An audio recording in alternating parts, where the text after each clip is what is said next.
Bonjour à tous, allez je vais vous faire un petit montage en live sur un Atto Genesis, toujours pareil, donc je ne change pas. Le Kraken, donc on va commencer, je vais essayer de faire assez vite pour ne pas faire une vidéo trop longue. Donc, je vais commencer, hop, voilà, par le démonter, donc c'est un atomiseur Genesis, on peut le monter en simple paille ou en double paille. Bon, moi je vais faire un montage en simple paille. Voilà, donc plateau classique avec ici un trou pour mettre une première paille, un trou pour mettre une deuxième paille, les deux vis du négatif et le trou de remplissage, et ici le pôle positif. Donc là je vais faire un coil en NI80 et je vais faire un petit montage en Eloic. Alors c'est parti, je vais enlever le tank pour pas qu'il me gêne. Donc je vais commencer par glisser sur la base. Je vais faire un coil de 2 mm de diamètre. Je vais prendre un axe de 2. Voilà. Hop, je vais prendre un petit bout de NI80 si je trouve le bout. Top, top, top. Il est où? Il est où? Il est où? Il est où? Il est là.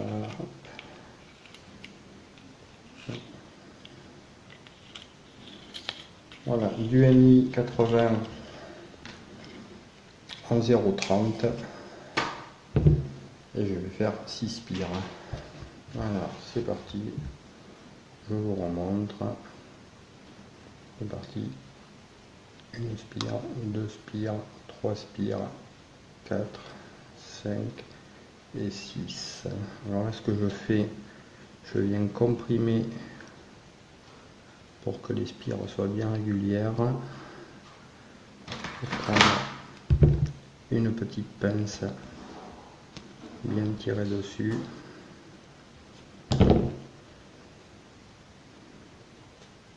Voilà, je vais bien vérifier que mes spires soient bien jolies. Je vais en couper un petit bout.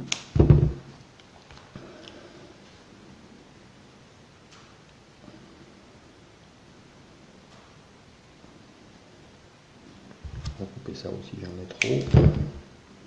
Voilà, je sais pas si on va voir le coil, on voit pas trop. Alors je vais venir le mettre en place dans le Wicol. Je passe le fil sous le négatif. Voilà, je vais insérer pas à fond. Je viens passer ici dans le positif. Je vais insérer. Ce que je vais faire, je vais prendre une première fois la valeur de la résistance pour voir à combien je suis.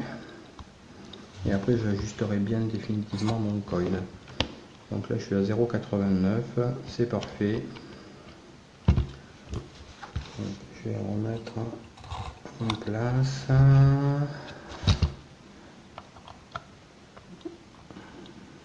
Peut-être même. Ça me fait combien? 1, 2, 3, 4, 5, 6. Je fais 6 spirales, c'est bon, ça va aller. Je vais venir le serrer. Voilà, et là, ce qu'il faut faire, c'est bien ajuster le coil, bien serrer le négatif. Là, c'est bon, il ne bougera plus. Voilà, je serre bien le négatif. Je vais couper le fil. Voilà, le pôle positif, il est bien. Je vais venir couper ici, toujours en laissant une toute petite longueur que je viens replier mon résistif le long de la tige du positif. Comme ça, si j'ai besoin de rectifier le coil, je peux le faire. Et là, avec un petit outil, je vais venir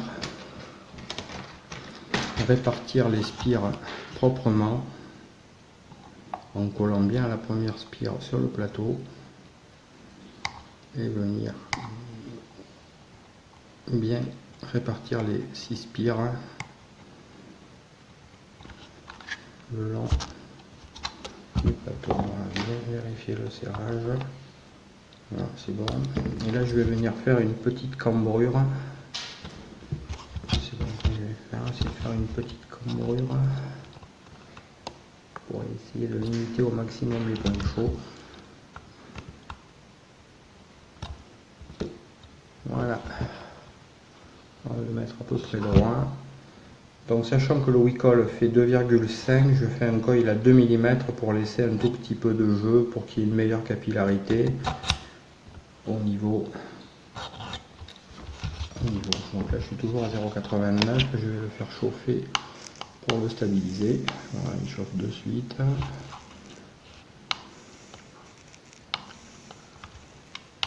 Voilà, la première spire elle rougit pas trop, c'est normal, elle est contre le plateau. Voilà, là je suis à 0,95, ça a monté un petit peu, ça va redescendre. Voilà, donc le col est fait, il est monté sur le plateau, il rougit très très bien, on va bien le mettre comme ça. Voilà, on le voit très bien rougir. Il rougit bien des extrémités, du centre du coil vers les extrémités.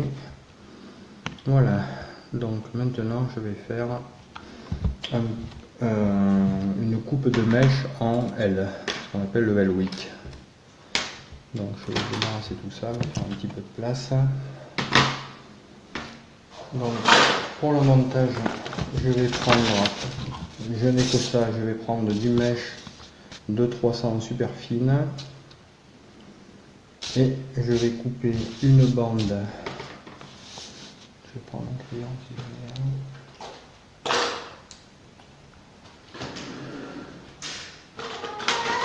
Tais-toi, Noé. Tais-toi. Je vais couper une bande de 30 mm de haut. Voilà, ça fait pile poil 30 mm.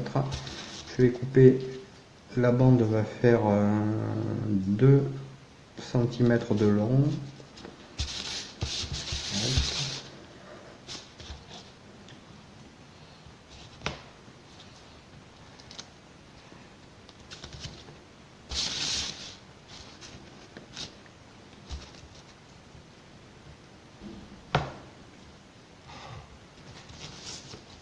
Et je vais venir faire une petite découpe dans le bas qui va faire à peu près 6 mm de haut. Et là je vais faire une découpe comme ça et comme ça. Donc en fait je vais assurer la partie que je vais couper. Donc voilà, je vais découper mon mèche comme ça. La partie qui est assurée, je vais l'enlever pour faire une espèce de L. Et je vais venir rouler mon mèche. On prend des ciseaux,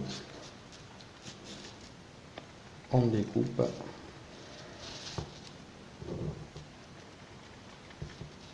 Voilà, ça c'est fait.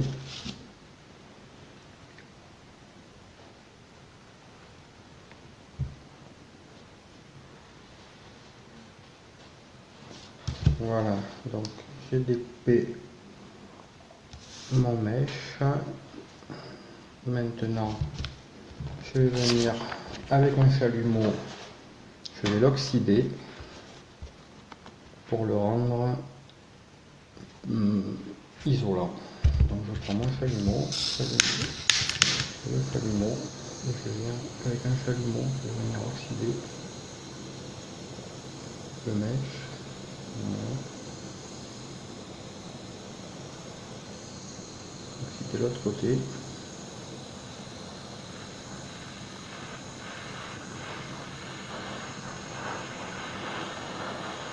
Ce que je vais faire, je vais prendre, changer la pince de place pour oxyder le petit bout ici qui n'a pas été oxydé parce qu'il était tenu par la pince. Voilà. Et un petit bout de fil. Voilà, hop, on va oxyder l'autre côté. .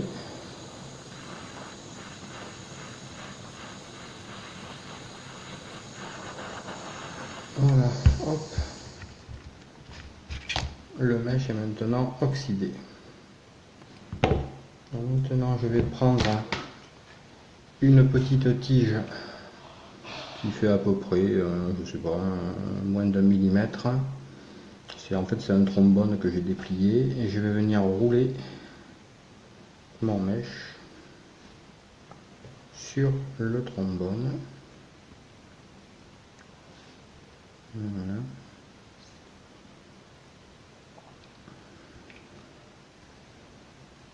Voilà, le mèche est roulé et je vais le rouler tranquillement pour le tasser un petit peu pour le faire passer dans le coil. Voilà. Alors c'est un savant dosage, il faut tasser suffisamment mais pas trop. Voilà, c'est pas trop mal je pense. Je vais venir voir s'il passe dans le coil. Je vais rouler encore un petit peu. Alors ce qu'il faut faire quand on roule, il faut toujours rouler dans le même sens. Parce que si je roule pas dans le même, si je fais ce mouvement là, je tasse et je détasse, donc ça sert à rien. Je vais venir rouler, le tasser un tout petit peu plus. Il faut qu'il ait une forme le plus cylindrique possible pour que bien toutes les spires du résistif soient bien en contact avec le mèche. Pour que le mèche chauffe bien, pour éviter qu'il y ait des points chauds et pour qu'on ait une bonne vape. Donc là je vais vérifier qu'il passe. Il est presque bon. Alors ce que je vais faire, je vais venir le réoxyder une deuxième fois. Je vais hop.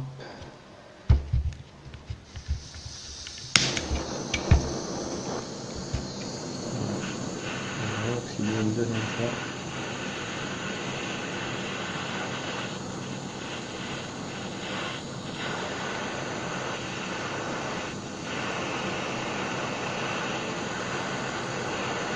Le plus important c'est de bien oxyder le haut qui va être en contact avec le résistif.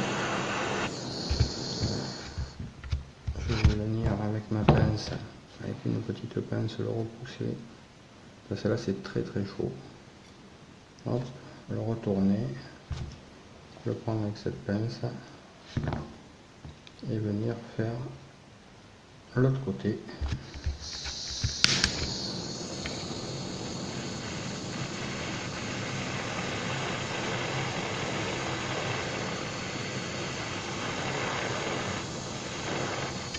Voilà, on va le laisser refroidir un tout petit peu.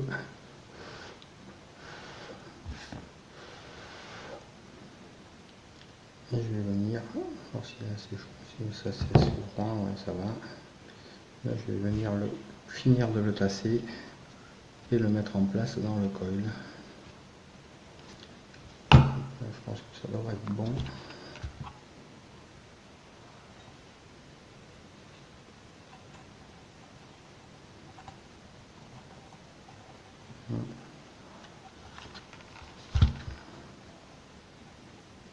Non, il faut le tasser un peu plus. Je vais le tasser sans l'axe pour le tasser un peu plus.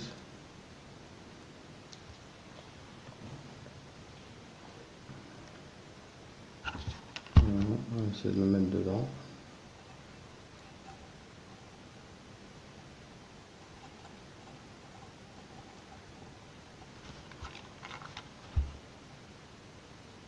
Je crois pas assez, le retasser un peu plus. Le but du jeu c'est de vraiment pas trop l'écraser parce que si je le tasse trop après il va nager dans le coil et là ça va pas aller du tout. Donc là je pense que ça aurait pas être mal.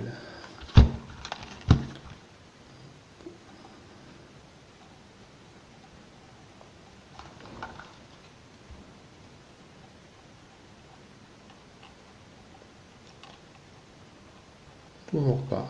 Bon, il veut pas y aller aujourd'hui, donc on va continuer à le tasser.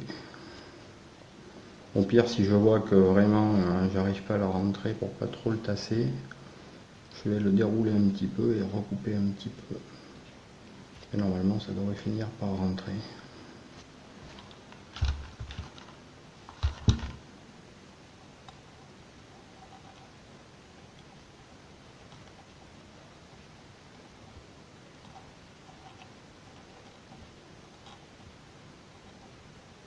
Voilà, comment ça aller là.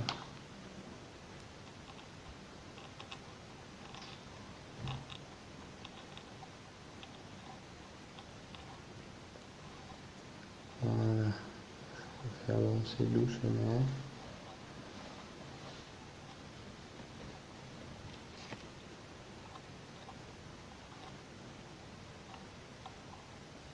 Je vais y arriver.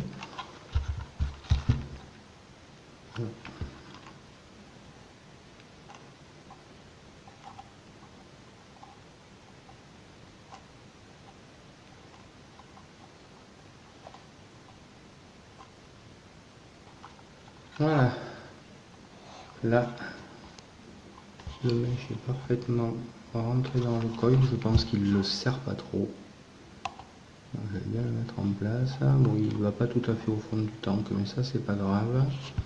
Donc, je vais commencer par prendre la valeur de résistance. Elle était à 0,85, elle n'a pas bougé, c'est parfait. Donc là, je vais bien venir répartir toutes les spires sur le résistif. Voilà, c'est bon. Et là, maintenant, ce que je vais faire, je vais pulser, faire des petits à-coups, pulser pour faire allumer toutes les spires.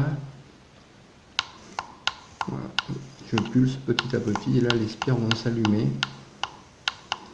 Et ça va me permettre de voir s'il y a des points chauds, si les spires chauffent uniformément.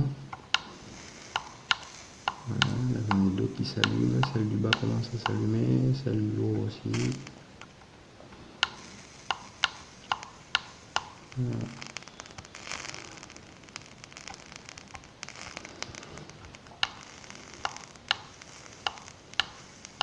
J'en ai toujours.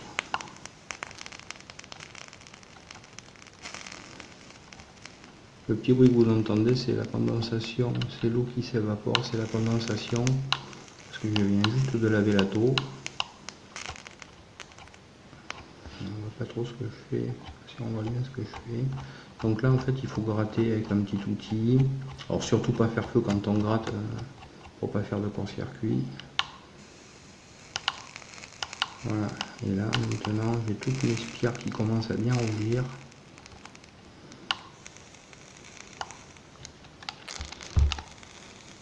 Voilà, je regarde de tous les côtés, il n'y a pas de point chaud. Peut-être les spires du bas que je vais reprendre un petit peu. Je sais pas si je parle assez fort, si on m'entend bien. Voilà, donc là, après,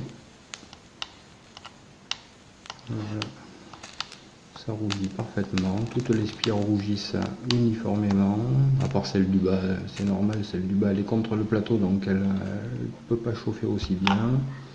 Mon mèche est bien droit. Je vais reprendre la résistance, 0,94, mais c'est normal, c'est chaud. Si je souffle dessus, voilà, je suis à 0,92. Voilà, je suis à 0,92, donc c'est bon. Voilà, donc ben là le montage est fini. Donc là maintenant je vais venir remettre le tank en Pyrex sur le plateau et je vais mettre dedans un petit liquide pour voir comment ça va. C'est un petit die que j'ai fait, c'est un mélange de céréales, non de céréales, de cornflakes avec des noisettes pralinées et une petite touche de confiture de lait au caramel. Alors je remplis et là vous le verrez pas mais moi je vais le voir, le mèche en fait comme je l'ai oxydé il est mat.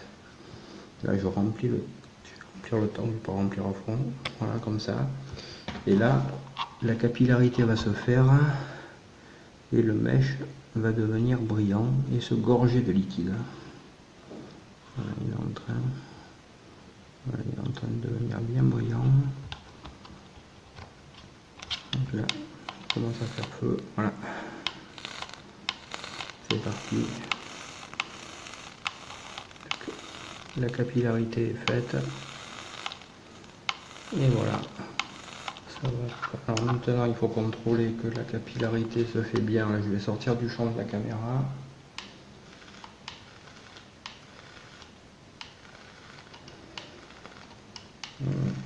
C'est parfait. Voilà. Quand je shoot, ça shoot parfaitement. Les spires ne rougissent pas, donc je fais pas de dry heat. Le liquide ne bouillonne pas sur les spires, donc je ne fais pas d'overwick, c'est-à-dire que mon coil est parfaitement alimenté en liquide, il n'est pas sous-alimenté, il n'est pas suralimenté. Voilà, le montage est terminé. Ce que je vais faire un petit truc rigolo, je vais monter, je vais vous montrer vite fait le top cap. Alors, le top cap, c'est un magnifique top cap en inox avec 3 airflows. Alors, un airflow ici avec un autre en face pour faire du double, et ici un airflow pour faire du simple. C'est en forme de triangle, ce qui fait que en fait, quand on positionne ici la petite fente pile poil en face du haut du triangle, c'est l'airflow est ouvert au maximum, et plus on va tourner, plus on va venir serrer l'airflow. Donc moi je l'ouvre à fond, c'est quand même une vape assez serrée, donc là je vais le caler. Voilà, je vais venir mettre l'airflow, le trou de l'airflow bien en face du mesh. Et là je vais remonter la caméra, je vais venir directement vaper avec le tab.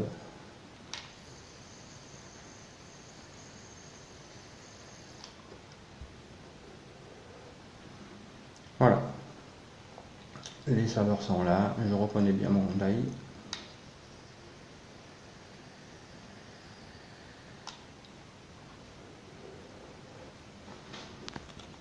Et donc je vais essayer, là je vais le monter.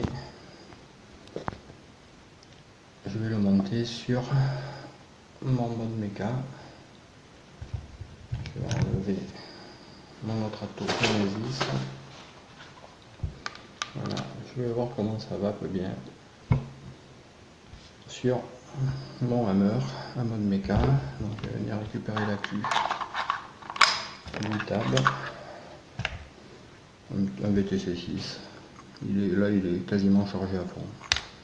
Hop, et je mets la queue. Hop, je viens visser, je vais verrouiller le switch. Non, ça n'arrive pas à le verrouiller, donc je vais... Hop, voilà, je vais verrouiller le switch pour remonter.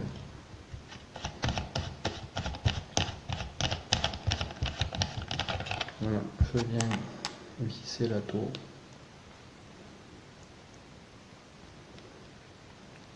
Voilà, la tour est vissée, donc là j'ouvre. Et là pareil, je vais repasser sur ma tranche et je vais vaper.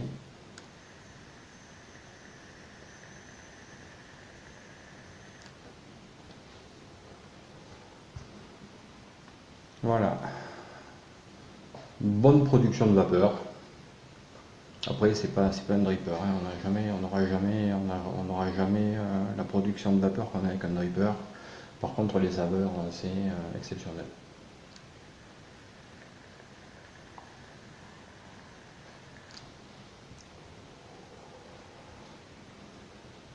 Voilà, c'était un petit montage en mèche Elwick sur un Kraken. Je vous souhaite une bonne fin de journée, au revoir.